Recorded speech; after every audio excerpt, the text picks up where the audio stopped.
नमस्कार, Mandawa news update में आपका स्वागत है। मैं हूं दर्शिल शर्मा। आप देख रहे हैं मंडावा न्यूज़ अपडेट का ये crime show the red show.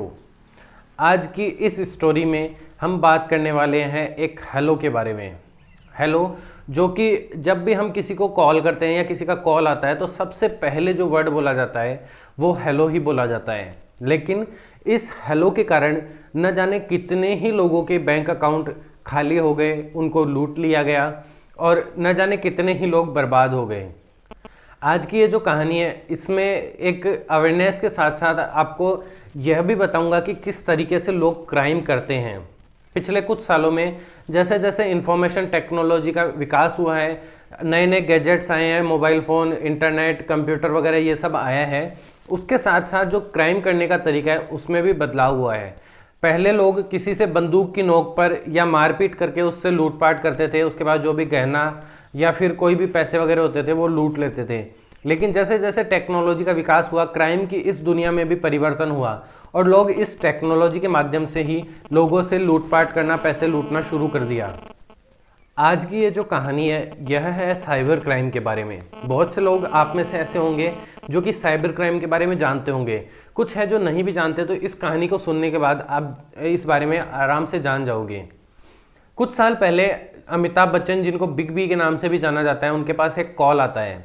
Call करने वाला अपने आप को बैंक का एग्जीक्यूटिव ऑफिसर बताता है और उनके जो बैंक अकाउंट था उसमें कुछ इन्फॉर्मेशन अपडेट करने के नाम पर उनसे कुछ डिटेल्स मांगता है। बिग बी, क्योंकि वो भी सोचते हैं कि मेरे साथ कौन फ्रॉड करेगा, ऐसा सोच के वो जो इन्फॉर्मेशन मांगता है उसको बता देते हैं। कुछ देर बाद उनके पास मैसेज आता है जिसमें 5 लाख रुपए डेबिट हो चुके थे उनके बैंक अकाउंट से। इसके अलावा सेंट्रल मिनिस्टर थे एक दिल्ली में, उनके पास भी एक कॉल आता है।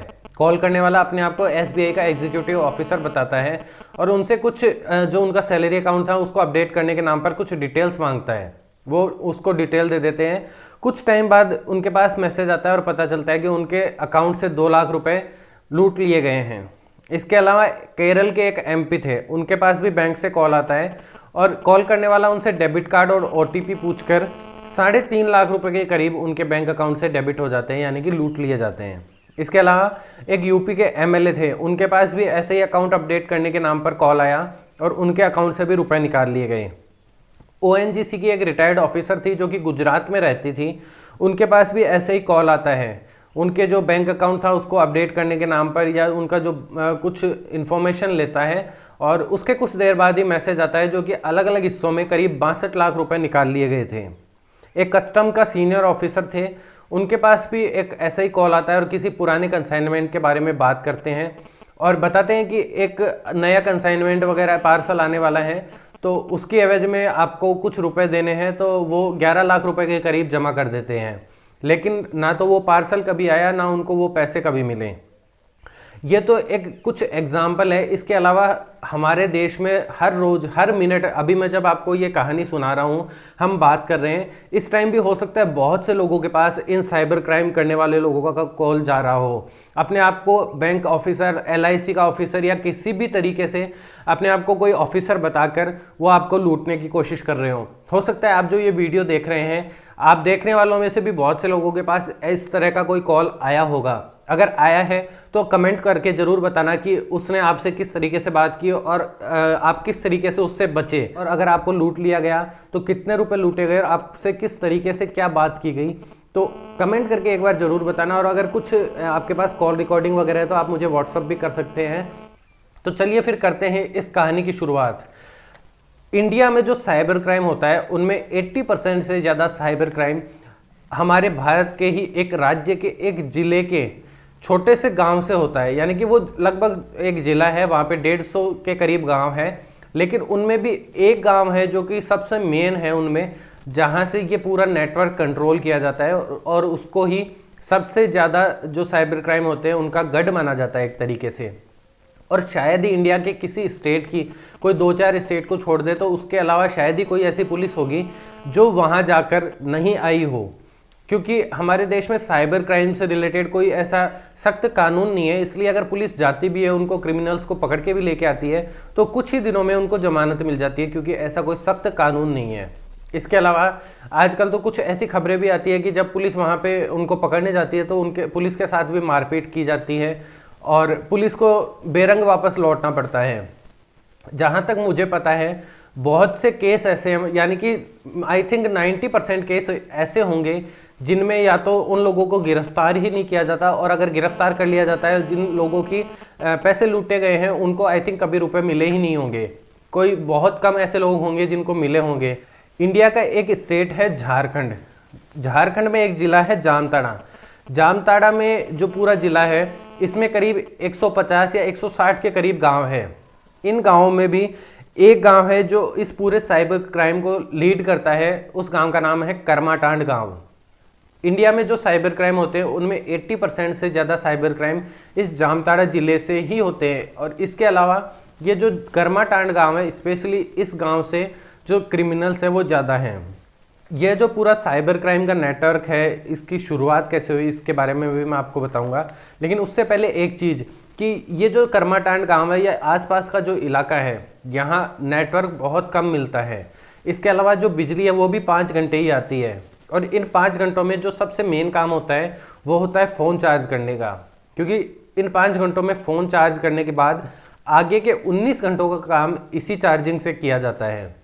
इन गाँवों के लोग देश के अन्य हिस्सों में बैठे लोगों से अलग अलग जगह पर कॉल करके उनसे ठगी करते हैं और अपनी ठगी का शिकार बनाते हैं। ये जो गांव है, जो पूरा ज़िला है, इसमें हिंदुस्तान के लगभग सभी स्टेट की पुलिस कभी ना कभी यहाँ पे क्रिमिनल्स को पकड़ने गई है, और स्टेट की ही नहीं लगभग हर ज़िले की पुलिस यहाँ पे गई होगी। ये जो पूरा साइबर क्राइम का सिलसिला शुरू हुआ था ये कोई ज़्यादा पुराना नहीं है। लगभग पिछले 10-12 साल या 15 साल में इस तरह का ये जो साइबर क्राइम का सिलसिला है ये शुरू हुआ है। इससे पहले हालांकि ये जो करमाटांड गांव है या जो भी ये पूरा ज़िला है जामताड़ा, ये पहले भी बदनाम था। उस टाइम पे लोग, यहाँ के जो लोग थे वो जो ट्रेनों में लोग सफ़र करते थे उनको किसी चीज़ में कोई बेहोशी की दवाई वगैरह मिला के पिला देते थे और उनका सामान, कैश वगैरह वो सब लूट लेते थे। हालांकि तो इसलिए ये गांव पहले से भी बदनाम है, लेकिन धीरे धीरे लगभग 10-12 साल पहले इसमें परिवर्तन आया और ये सब जो लूटपाट थी इनको छोड़कर यहाँ के लोग साइबर क्राइम में घुसने लगे। यहाँ के जो लोग हैं उनमें बेरोजगारी भी बहुत ज़्यादा है, लोग पढ़ते भी नहीं हैं। इसके अलावा यहाँ पे सुख सुविधाओं का भी बहुत ज़्यादा अभाव है। ये बात है करीब 2008 के आसपास की।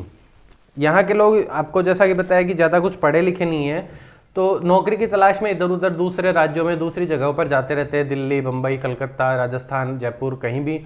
तो ये लोग दिल्ली वगैरह कहीं भी जाते थे। तो उस टाइम पे 2008 के आसपास एक लूट का एक तरीका लोगों ने बना रखा था। तो वो लोग क्या करते थे, जैसे किसी भी 2 जो फिल्म स्टार है उनके चेहरे मिला दिए और पहचानो कौन, इसमें आपको इतना इनाम मिलेगा, ऐसे करके बहुत सारे इनामी जो पागल बनाने के तरीके थे।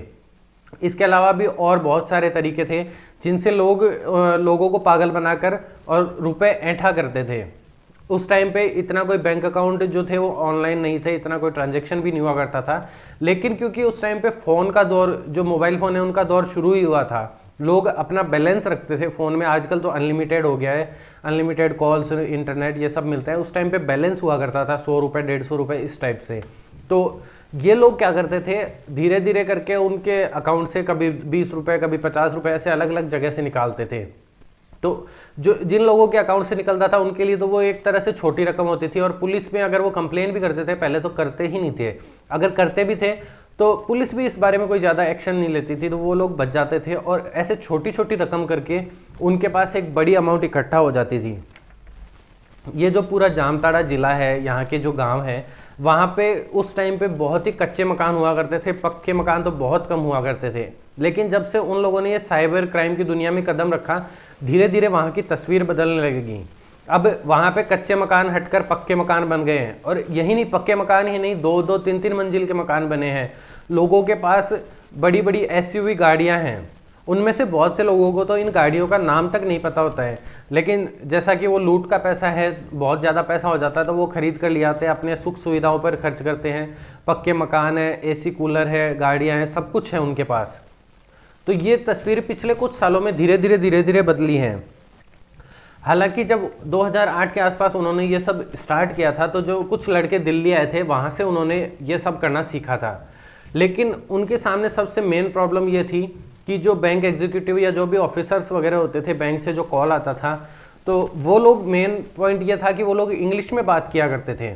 और ये लोग थे, ये जैसा कि मैंने आपको बताया कि ये अशिक्षित थे, कम पढ़े लिखे थे, तो इसलिए इनके सामने ये एक मेन प्रॉब्लम थी कि वो इंग्लिश में बोलना नहीं जानते थे। इसके अलावा जो उनका लहजा होता है बोलने का, वो भी अलग होता था। तो किसी भी शख्स का जो बैंक अकाउंट है वो उसके लोकल बैंक की ब्रांच में ही होगा, और वहाँ जो ऑफिसर काम करने वाले हैं वो भी लगभग लोकल ही होंगे, तो जो उनका लहजा है उसमें बहुत बड़ा डिफरेंस होता था। लेकिन इन लोगों ने उस पर भी काम करना स्टार्ट किया, इंग्लिश बोलने की ट्रेनिंग ली उन्होंने। इसके अलावा अपना जो लहजा था उसको सुधारा, किस तरीके से बैंक ऑफिसर्स बात करते हैं, क्या बोलते हैं, उसको धीरे धीरे उन्होंने सीखा, उस पर काम करना स्टार्ट किया। हालांकि जैसे जैसे टाइम आगे बीतता गया, धीरे धीरे बैंक वाले भी ऑप्शंस देने लगे लैंग्वेज के लिए, क्योंकि जैसे हम कॉल करते हैं तो वहाँ पे जो ऑटोमेटेड टेप होती है वो बोलती है कि अगर आप हिंदी में बात करना चाहते हैं तो 1 दबाएं, इंग्लिश में करनी है तो 2 दबाएं, ऐसे कुछ। तो उनके सामने एक रास्ता खुलने लगा। और फिर जैसे जैसे इनका विकास हुआ, धीरे धीरे लैंग्वेज में भी चेंज आने लगा। इसके अलावा धीरे धीरे अब बैंक वाले जो कस्टमर केयर के थे या जो एग्जीक्यूटिव्स होते थे, वो भी कस्टमर से हिंदी में बात करना स्टार्ट करने लगे।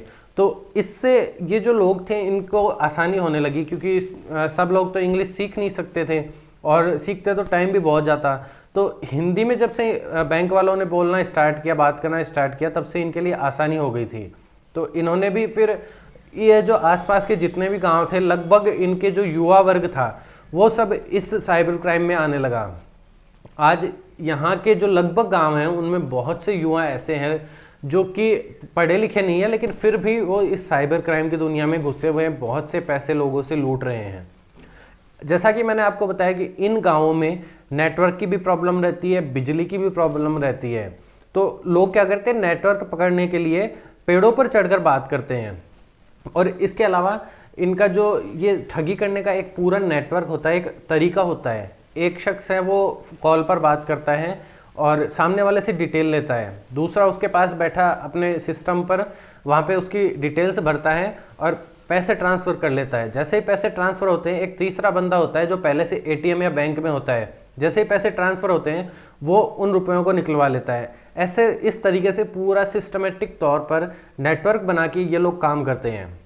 हो सकता है बहुत से ऐसे बैंक ऑफिसर्स हो, प्राइवेट बैंक वाले हो, जो इन लोगों से मिले हुए हो, क्योंकि जाहिर सी बात है कि अगर किसी को भी ये लूटते हैं तो कम से कम 1 लाख रुपए से कम तो लूटते ही नहीं है, इससे ज़्यादा ही लूटते हैं। तो अगर कोई भी ऑफिसर होगा या कोई भी आप अधिकारी मान लो जो जिम्मेदार है, उनको ये कुछ रिश्वत के रूप में 20-30 हज़ार रुपये दे देंगे तो वो आराम से उनका काम कर देता है। तो बहुत से बैंक ऑफिसर्स भी ऐसे हैं जिनको पुलिस ने पकड़ा था पिछले कुछ दिनों में भी, जो इस साइबर क्राइम से जुड़े हुए थे।